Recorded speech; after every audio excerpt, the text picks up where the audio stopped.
सभा तो ऐसी होना चाहिए। अन्य यदि दूसरी सभाएं हों तो हमें कहना पड़ता है आप बैठे रहें, उठें नहीं, जाओ मत, बहुत अच्छा है, बहुत अच्छा है, ऐसा हमें कहना पड़ता है, मज़ा आएगा, आपको बहुत खुशी होगी। लेकिन ये सभा आज की ऐसी सभा है कि हमें एक बार भी नहीं बोलना पड़ेगा कि आप बैठिए, सुनिए, बहुत अच्छा है। अरे आपको खुद ही अच्छा लगेगा, आप ऐसे भाव से स्वयं ही बैठे रहेंगे, क्योंकि अब हमें जो मिलने वाला है, जो जानने मिलने वाला है, बहुत ही सुंदर विषय हमारे अपने इस ढाईदीप शिक्षण संस्थान के ही छात्रों के द्वारा और आपके प्यारे नन्हे मुन्ने लाल पीले है ना, उनके द्वारा ही हम सबको यहाँ बहुत सुंदर प्रस्तुति मिलने वाली है। इसलिए आप निश्चित रूप से इस अवसर को नहीं चूकेंगे और बहुत ही आनंदपूर्वक, उत्साहपूर्वक इसमें ध्यान से इनका लाभ लेंगे, ऐसी भावना है। और अब आगे के क्रम में सभी को सादर जय जिनेंद्र। रक्षाबंधन पर्व की सबको बहुत बहुत बधाई।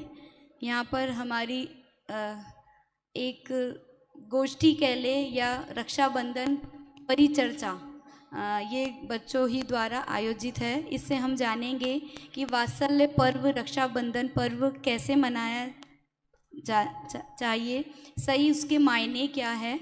हमारे बच्चों ने बहुत मेहनत करके ये तैयारी करी है, आप ध्यान से सुनिए।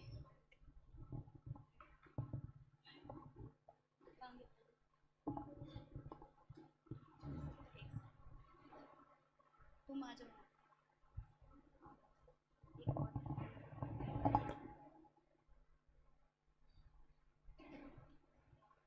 भाई कैसे हो?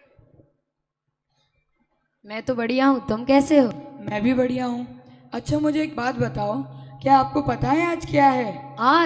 आज तो वो वाला त्योहार है जब भाई बहन को राखी बांधता है। अरे भाई तुम भी। अरे नहीं, बहन भाई को राखी बांधती है। हाँ, उस त्योहार को अपन क्या कहते हैं? रक्षाबंधन का त्योहार। ये वही वाला त्योहार है ना जिसमें बहना अपनी कलाई पर राखी बांधती है, मिठाई खिलाती है और फिर क्या कराती है? अपनी जेब खाली कराती है।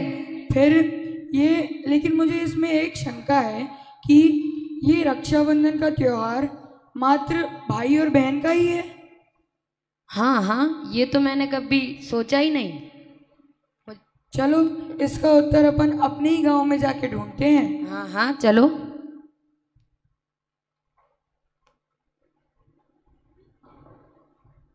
अरे अरम रुको। क्या हुआ?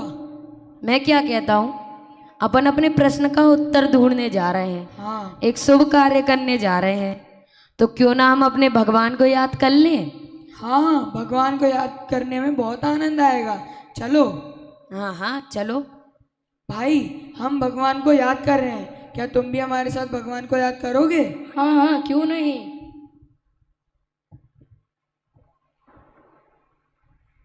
सावधान। नमो नमो शेदाणं नमो आयरियाणं नमो अजायाणं नमो लोये सयसावणं। मंगलम भगवान वीरो मंगलम गौतमो गणी मंगलम कुंद कुंदाद्यो जैन धर्मोस्तु मंगलम। सर्व मंगल मंगल्यम सर्व कल्याणकारिकम प्रधानं सर्वधर्माणां जैनं जयतु शासनम जैनं जयतु शासनम।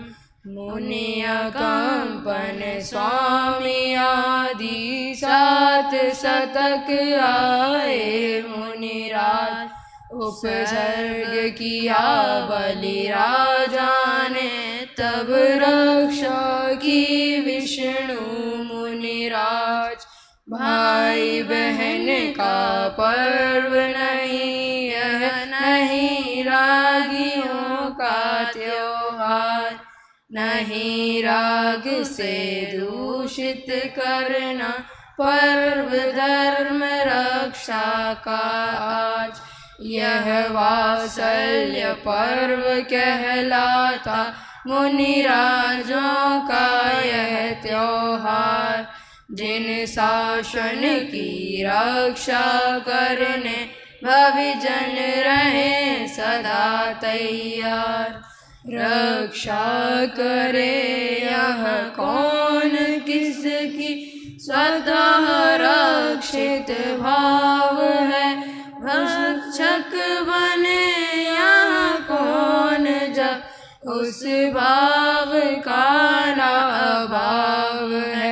मैं बचा अथवा मार सकता आगे का ये विभाव है।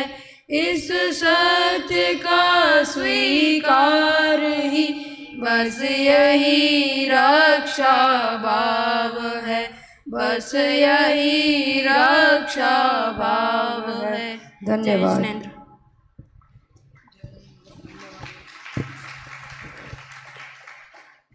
भाई भगवान को याद करने में तो बहुत मजा आया। चलो अब गांव आने ही वाला है, उत्तर ढूंढने चलते हैं। चलो। हाँ हाँ चलो।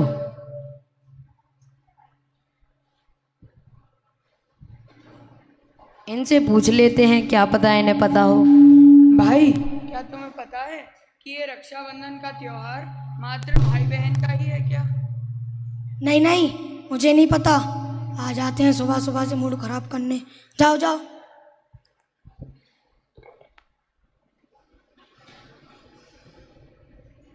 मुझे लगता है और किसी से पूछना पड़ेगा। हाँ चलो, ये तो थोड़े पढ़ाकू इंसान लग रहे हैं, एक बार इनसे पूछ के देखते हैं। हाँ हाँ पूछो इनसे। क्या आपको पता है कि ये रक्षाबंधन का त्योहार मात्र भाई बहन का ही है या नहीं? हाँ भाई, मुझे इसके बारे में थोड़ी जानकारी है। रक्षाबंधन शब्द सुनते ही बहनों को भाई की तथा भाइयों को बहनों की याद आना स्वाभाविक है।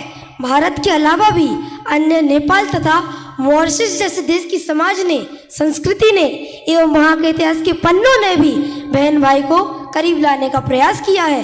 यह त्योहार अनेक दृष्टियों से महत्वपूर्ण होने के बाद भी इसे मात्र भाई बहन के सीमित दायरे में कर इसे संकीर्ण अर्थात संकुचित बना दिया है। कोई कहता है यह हिंदुओं का त्योहार है, तो कोई कहता है यह मात्र भाई बहन का त्योहार है, अतः उन्हें इस त्योहार को मनाने का अवसर मिलना चाहिए। भाई, मेरा तुमसे और आप सभी से ये प्रश्न है कि क्या रक्षा और प्रेम की आवश्यकता सिर्फ एक धर्म के अनुयायी को हो सकती है? क्या एक बहन को ही हो सकती है? क्या वह भाई अपने माँ बाप की रक्षा नहीं कर सकता, पत्नी पुत्र पुत्री की रक्षा नहीं कर सकता, अपने देश वतन की रक्षा नहीं कर सकता, पर्यावरण की रक्षा नहीं कर सकता, पशु पक्षियों की रक्षा नहीं कर सकता? बताओ भाई बताओ। या जिन भाइयों की बहन नहीं है या जिन बहनों की भाई नहीं है वह इस त्योहार को नहीं मना सकते? क्या यह त्योहार उनके लिए कोई मायने नहीं रखता? बताओ भाई बताओ।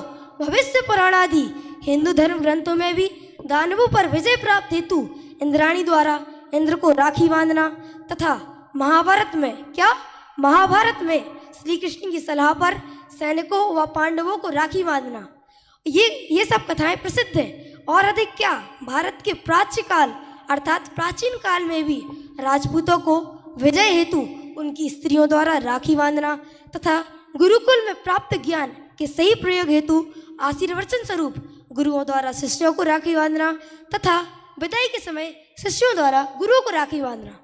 और अधिक कहीं तो राजस्थान के प्रांत में भी ननद द्वारा भाभी को राखी बांधना।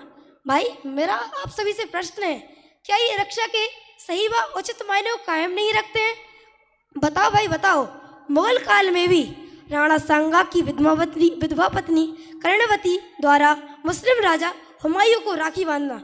भाई, इनमें तो कहीं भाई बहन का उल्लेख ही नहीं आता है, तो हम क्यों इस पर्व को मात्र भाई बहन का ही पर्व मानते हैं? इस त्यौहार को वो भी मना सकते हैं जिनके भाई नहीं है, और इस त्यौहार को वो भी मना सकते हैं जिनकी बहन नहीं है।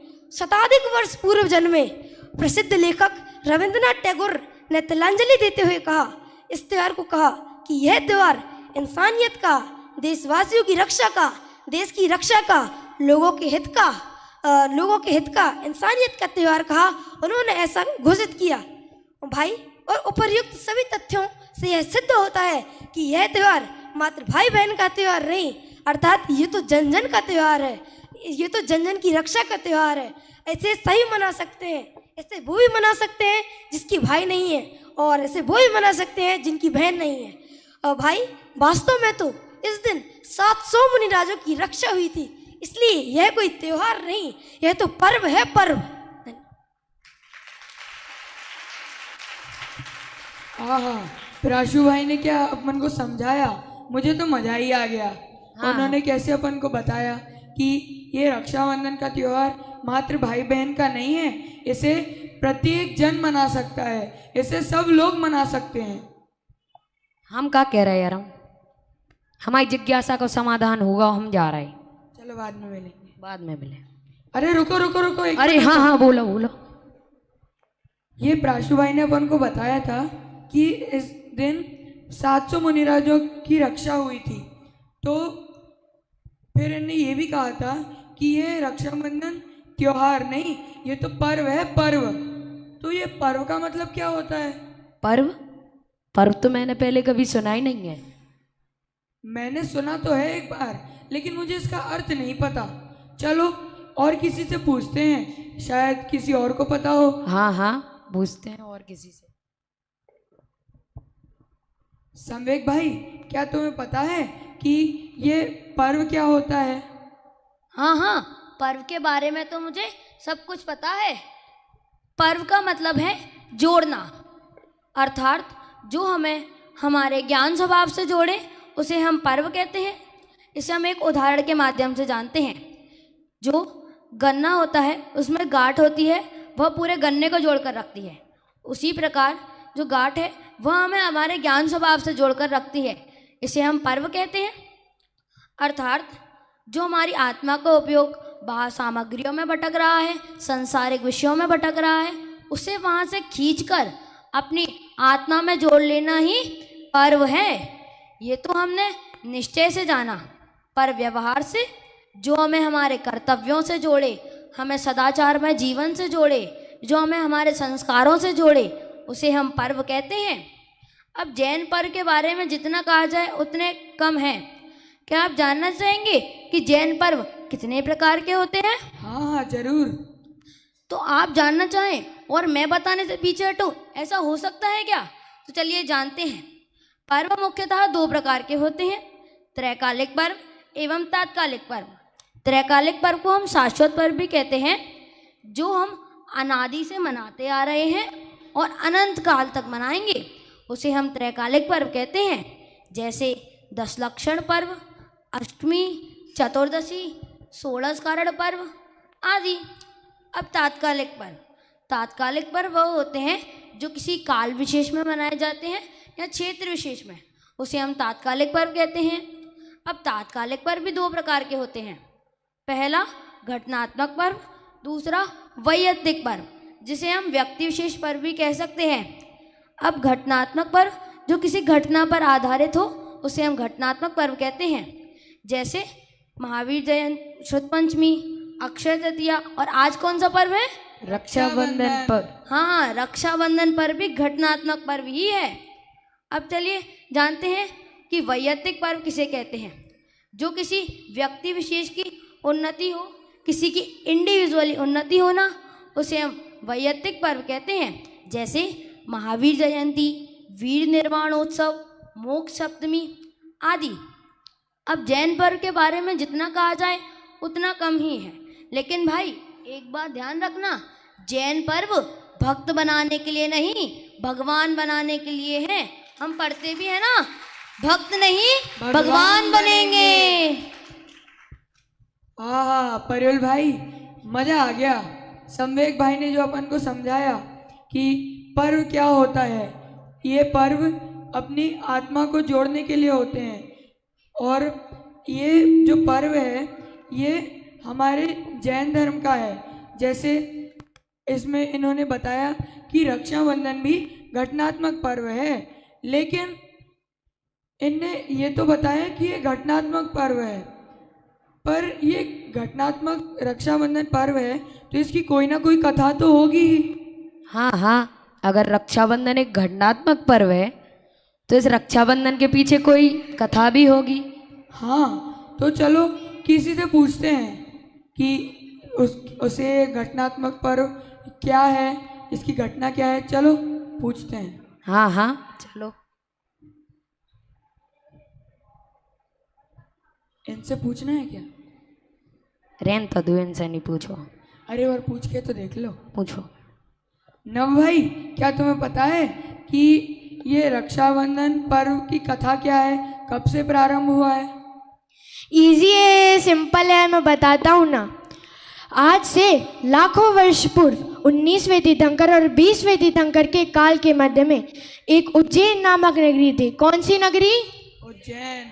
उज्जैन नामक नगरी थी। उसमें एक राजा राज्य करता था, श्री वर्मा नाम का। उसे श्रीधर्मा भी कहा जाता था क्योंकि वह धर्म का बड़ा ही अनुयायी था। लेकिन उसके जो 4 मंत्री हैं ना, बलि, नमुची, बृहस्पति और प्रहलाद, वे धर्म के अनुयायी नहीं थे, वे धर्म के विरोधी थे। एक बार अकंपनाचार्य अपने मुनि शिष्यों के साथ उज्जैनी नगरी में पधारते हैं और तभी शुद्धसागर महाराज जी आहारचर्या के लिए भी चले जाते हैं। और जो अकंपनाचार्य मुनिराज हैं ना, उनने अपने शिष्यों को कहा कि आप मौन आत्म साधना के लिए बैठे। तभी महाराज को बात पता चलती है और वे दौड़े दौड़े मुनिराज के पास चले जाते हैं उपदेश सुनने के लिए। तभी वे मौन तो थे, तो उपदेश ना मिलन एक मंत्री उठकर बोलता, इनको कुछ नहीं आता, ये मौना मूर्खस्य भूषणम, यह बोल के सब हंसने लगते हैं। ये और बोलते हैं, ये मूर्ख जीव को कुछ नहीं आता, ये बस मौन बैठे हैं और मौन बैठने में अपनी बुद्धिमत्ता दिखा रहे हैं। तभी सब महल जाते हैं। बीच रास्ते में शुद्धसागर महाराज जी आते हैं। बीच में विवाद होता है और विवाद में हार जाने पर उन्हें बहुत क्रोध आता है। शुद्धसागर महाराज जी है ना, वे अकंपनाचार्य को पूरी बात बताते हैं। तभी प्राश्य स्वरूप अकंपनाचार्य बोलते हैं कि आपने जहाँ पे वाद विवाद किया था ना, वहीं पे ध्यानस्थ हो जाइए। रात्रि में वे आते हैं और तलवार से प्रहार करने की कोशिश करते हैं, लेकिन वहीं व्यंतर देव ने उन्हें कीलित कर दिया। और प्रातःकाल सभी नगरवासी आते हैं और महाराज आते हैं और उन्हें देश से निकाल देते हैं। तभी वे हस्तिनापुर नामक नगरी में राजा पद्मराय की शरण में जाते और उधर उनको प्रसन्न करने के लिए बहुत सारे उनकी सेवा करते। और एक बार राजा पद्मराय ने उनसे वरदान मांगने को कहा। तभी उन्होंने कहा कि जब उचित समय आएगा हम तभी वरदान मांगेंगे। और तभी अकंपनाचार्य 700 मुनिराज उज्जैनी नगरी से हस्तिनापुर नगरी में पहुंचते हैं और तभी उनने अपना वरदान का प्रयोग करके 8 दिन तक राज्य मांगा। उनने घोर उपसर्ग किया उनके ऊपर। तभी जो पुष्पदंत नामक क्षुल्लक है ना, उनसे बात पता चली। राजा पद्मराय के जो भाई है ना, राजा पद्मराय के जो भाई, जो विक्रिय रिद्धिधारी मुनिराज श्री विष्णु कुमार मुनिराज, उनके पास बात पहुंचती है कि उनके ऊपर बहुत घोर उपसर्ग हो रहा है उनके हिरण। तो वे आकाश मार्ग से जाते हैं और तभी वे वटुक मतलब अपनी दीक्षा छीन के वो छोटे ब्राह्मण का रूप धारण करके राजा जो बलि है ना, उनसे कहते हैं कि मुझे 3 कदम की भूमि चाहिए। कितने कदम की?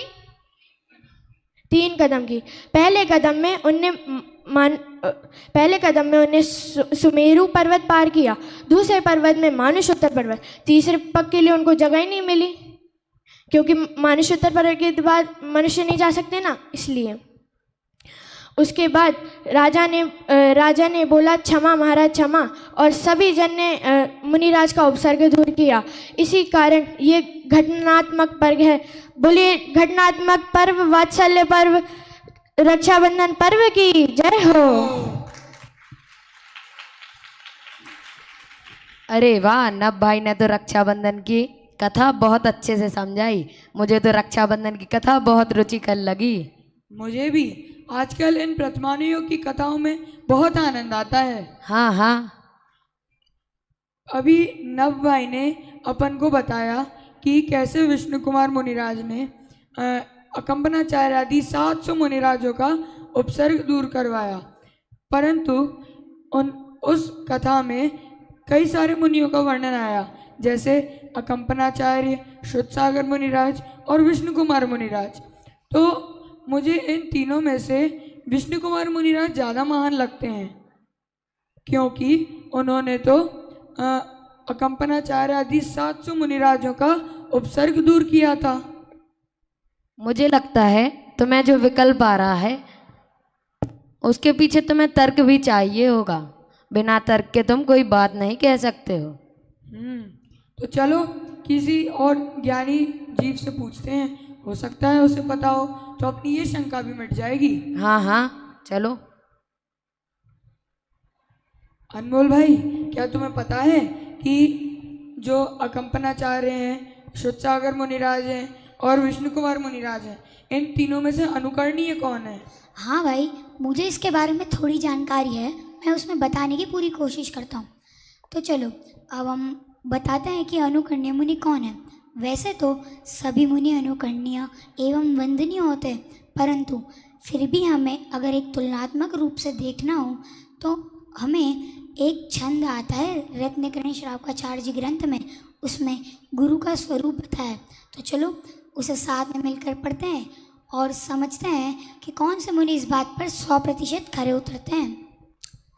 विषयाशावशातीतो निरारंभो परिग्रह ज्ञान ध्यान तपोरक्त तपस्वी स प्रशस्यते। अर्थात जो गुरु का स्वभाव होता है, जो उनका स्वरूप होता है, वह तो सिर्फ आत्मज्ञान में लीन रहना होता है, ना कि किसी बाह्य प्रपंचों में पढ़ना या किसी के प्रति मोह, राग या द्वेष उत्पन्न करना।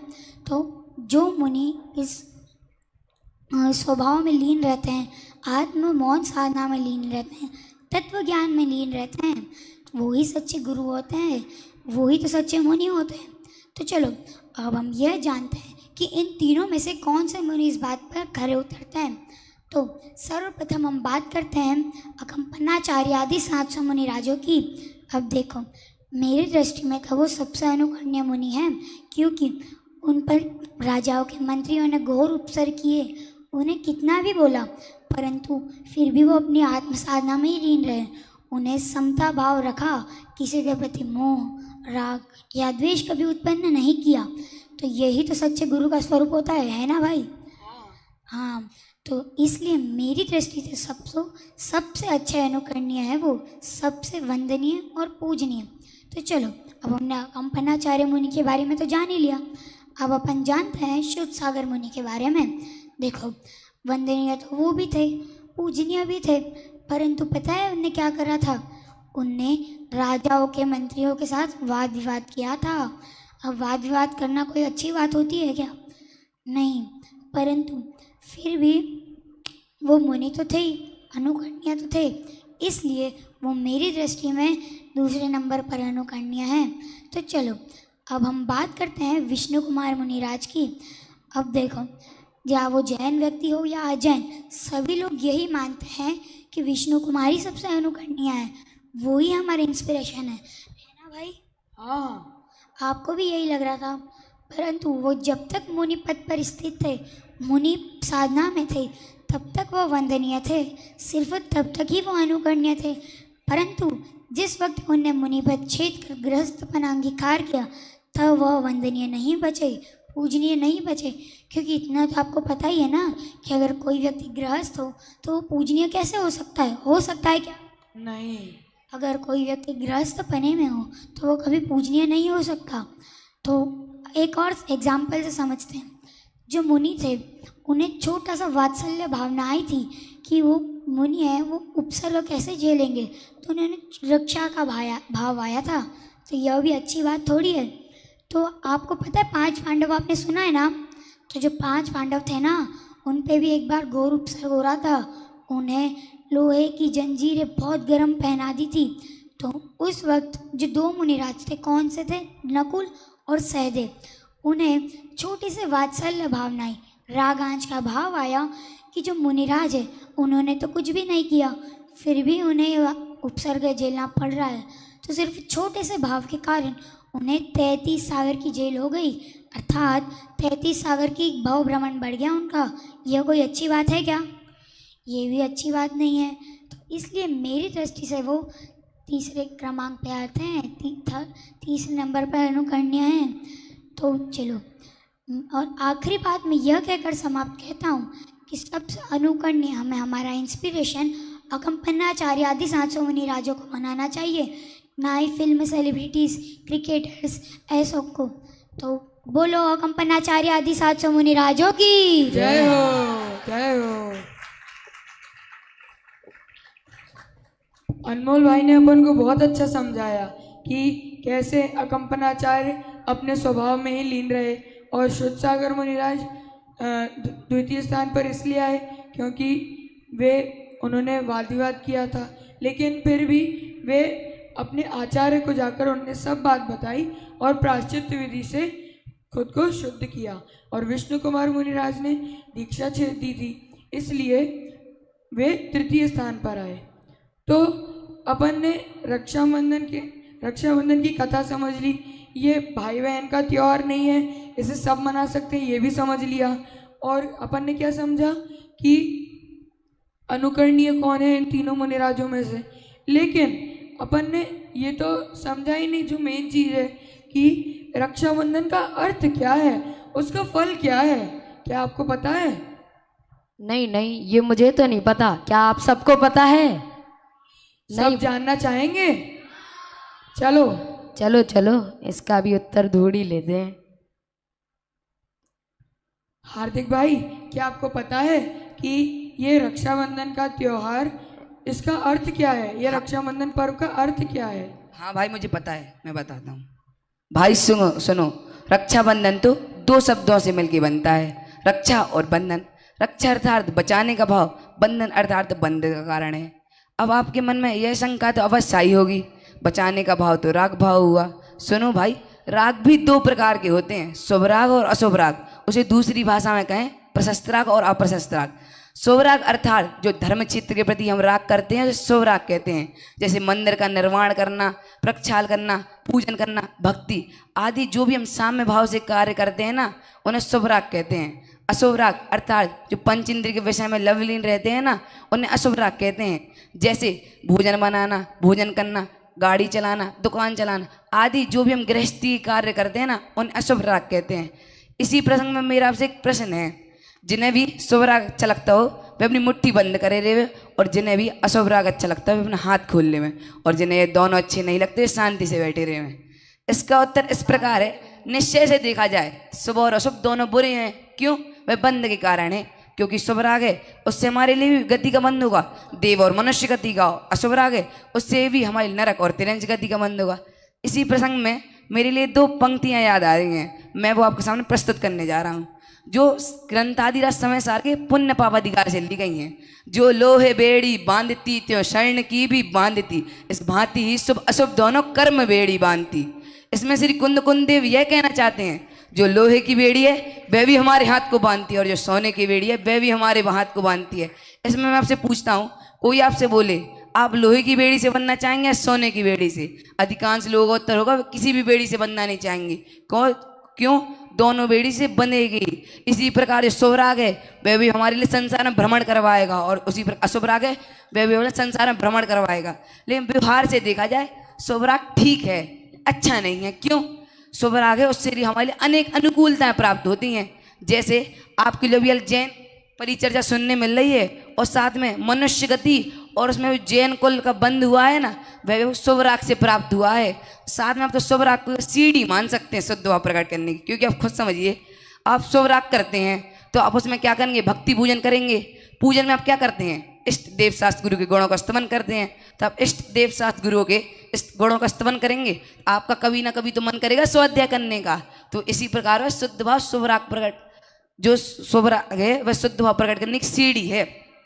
हाँ, इससे तो हमारा, और इसी प्रसंग में एक और उदाहरण प्रस्तुत कर रहा हूँ। जैसे समझ लीजिए आप बस का इंतजार कर रहे हैं, तो आप एक पेड़ के नीचे बैठ के बस का इंतजार करना ज़्यादा अच्छा समझेंगे या फिर धूप में खड़े होकर जाना अच्छा समझेंगे? अधिकांश लोग पेड़ के नीचे बैठ के और बस का इंतजार करना ज़्यादा अच्छा समझेंगे। लेकिन उस समय जो घूमने जा रहा होगा उसका मेन प्रयोजन क्या रहेगा? वह बस में चढ़े, उसका मेन प्रयोजन ये नहीं रहेगा कि पेड़ में खड़ा रहे। इसी प्रकार जो वहाँ पर जो घूमने जा रहा होगा उस समय उसका जो पेड़ है वो होगा हे, और जो उसका बस है वो होगा उपादेय, और साथ में बस होगी वो प्रयोजन होगा। हाँ, और इसी प्रकार जो हम जीव है ना, हमारा अभी संसार में हम लोग का भी मेन प्रयोजन क्या रहना चाहिए कि हमारे पंचम गति की प्राप्ति हो। हमारा भी मेन प्रयोजन ये नहीं रहना चाहिए कि हम शुभ राग करते रह जाएं। साथ में इससे हमारा सारभूत तो यह निकलता है, हमारे लिए अधिकांश तो शुद्ध भाव प्रकट करना चाहिए, लेकिन जब हमारे शुद्ध भाव प्रकट नहीं हो रहे हो, शुभ राग ठीक है अच्छा नहीं है। शुभ राग हे है वह उपादेय नहीं है, शुद्ध भाव है हमारा उपादेय। और साथ में इस रक्षाबंधन को सार्थक बनाना है तो हमें रक्षाबंधन का अर्थ यह नहीं समझना चाहिए, इस रक्षाबंधन का अर्थ हमें यह समझना चाहिए हम कैसे इन आठों कर्मों को नष्ट करके अपनी आत्मा की प्राप्ति करें, इन बुरे कर्मों को, इन बेकारी भावों का नाश करके कैसे पंचम गति की प्राप्ति करें।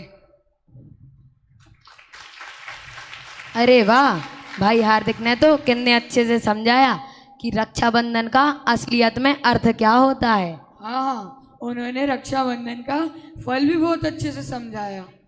तो पहले आप बताओ कि अपन ने अभी इतने सारे लोगों से अपने प्रश्नों का समाधान किया, तो आपको इन सब में से क्या समझ में आया? मुझे सर्वप्रथम तो मुझे समझ में आया कि ये जो रक्षाबंधन का त्योहार है ना, ये सिर्फ भाई बहनों तक सीमित नहीं रखना चाहिए। ये रक्षाबंधन का त्योहार तो जन जन और कण कण का है। हाँ, और मैंने यह सीखा कि अपन को संवेक भाई ने समझाया था पर्व के बारे में कि पर्व के कई भेद होते हैं, जैसे त्रिकालिक पर्व, तात्कालिक पर्व, ये तो होते ही हैं और इनके भी कई प्रकार होते हैं, लेकिन वास्तव में तो ज्ञान से अपनी आत्मा को जोड़ना यही होता है निश्चय से पर्व। ये मैंने समझा। अब आप बताओ, आपने क्या समझा? मैंने पूरी रक्षाबंधन की कथा समझी कि किस प्रकार विष्णु कुमार मुनि ने उन 700 मुनिराजों की रक्षा की थी, उनका वात्सल्य जो भाव था वो कितना महान था। हाँ, और मैंने फिर अनमोल भाई से समझा कि कैसे ये अकंपनाचार्य ने अपने आत्मा में सहज भाव रखा हमेशा, और कोई भी परिस्थिति आई फिर भी वे सहज भाव में ही रहे, इसलिए वे प्रथम स्थान पर आए। द्वितीय स्थान पर आए श्रुतसागर मुनिराज, क्योंकि वे मुनिराज तो थे ही, पूजनीय भी थे, लेकिन उन्होंने वाद विवाद किया था, इसलिए वे द्वितीय स्थान पर आए। और तृतीय स्थान पर विष्णु कुमार मुनिराज, क्योंकि उन्होंने दीक्षा छेद दी थी। और अब आप बताओ, आपने क्या समझा? मैंने भाई हार्दिक से समझा कि जो शुभ और अशुभ भाव हैं वो दोनों हेय हैं, छोड़ने योग्य हैं, लेकिन जो शुभ भाव हैं उन्हें हम शुद्ध भाव प्रकट करने की सीढ़ी मान सकते हैं। हाँ हाँ, मुझे तो इन सब चीज़ों में बहुत आनंद आया। अपन ने तो बहुत कुछ समझ लिया, लेकिन अब इनसे भी पूछो इनने क्या समझा। हाँ, क्या आपको भी सब कुछ समझ में आया? कितना अच्छा। अरे भाई, मुझे तो माफ़ करना, मुझे तो रक्षाबंधन पर्व के बारे में कुछ पता ही नहीं था, लेकिन आज आपकी मदद से मुझे रक्षाबंधन की परिचर्चा मालूम पड़ी। आपका धन्यवाद। हाँ, मुझे भी ये रक्षाबंधन परिचर्चा सुनकर बहुत आनंद आया, नई नई जानकारी प्राप्त हुई। अब से मैं भी ये रक्षाबंधन पर्व समझकर इसी प्रकार यह पर्व मनाऊंगा। हाँ, आज की यह रक्षाबंधन की परिचर्चा को सुनकर मुझे बहुत आनंद आया। आज की इस रक्षाबंधन की परिचर्चा से मैंने यह जाना कि व्यर्थ का वाद विवाद व्यर्थ है। धन्यवाद। बोलिए अकंपनाचार्य आदि 700 मुनिराजों की जय हो, श्रुतसागर मुनिराज की, बोलो मुनि विष्णु कुमार मुनिराज की जय हो, बोलो वात्सल्य पर्व रक्षाबंधन पर्व की जय हो। हाँ जी, तो आपको कैसा लगा सभी को? पक्का मजा आया? लग रहा है ना कि अब हम हमारे ढाई द्वीप में हमारे नन्हे मुन्ने बच्चे क्या कमाल कर रहे हैं।